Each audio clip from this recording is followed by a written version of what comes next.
അടുത്ത ടോപ്പിക്കാണ് ഇന്ത്യയുടെ വിദേശ നയം. ലോകത്തെ എല്ലാ ജനവിഭാഗത്തിന്റെയും സൗഖ്യവും സ്വാതന്ത്ര്യവും ഉറപ്പുവരുത്തുന്ന വലിയ ദൗത്യം ഏറ്റെടുത്തുകൊണ്ടാണ് എല്ലാവരുമായി സൗഹൃദപരമായ സഹകരണമാണ് നമ്മുടെ ലക്ഷ്യം.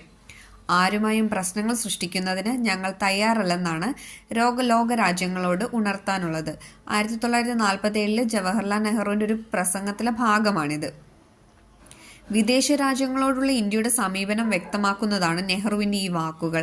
സ്വാതന്ത്ര്യ സമര കാലഘട്ടത്തിൽ ഇന്ത്യൻ നാഷണൽ കോൺഗ്രസ് രൂപപ്പെടുത്തിയ വിദേശ നയമാണ് സ്വാതന്ത്ര്യാനന്തര ഇന്ത്യ സ്വീകരിച്ചത്.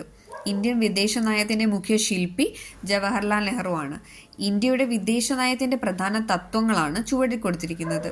അതിൽ ഫസ്റ്റ് പോയിന്റ്, സാമ്രാജ്യത്വത്തോടുള്ള കൊളോണിയൽ വ്യവസ്ഥയോടുമുള്ള എതിർപ്പ്, വംശീയവാദത്തോടുമുള്ള വിദ്വേഷം, ഐക്യരാഷ്ട്രസഭയിലുള്ള വിശ്വാസം, സമാധാനപരമായ സഹവർത്തിത്വം, പഞ്ചശീല തത്വങ്ങൾ, വിദേശ സഹായത്തിന്റെ ആവശ്യകതയിലുള്ള ഊന്നൽ, ചേരിചേരായ്മ എന്നിവയാണ്.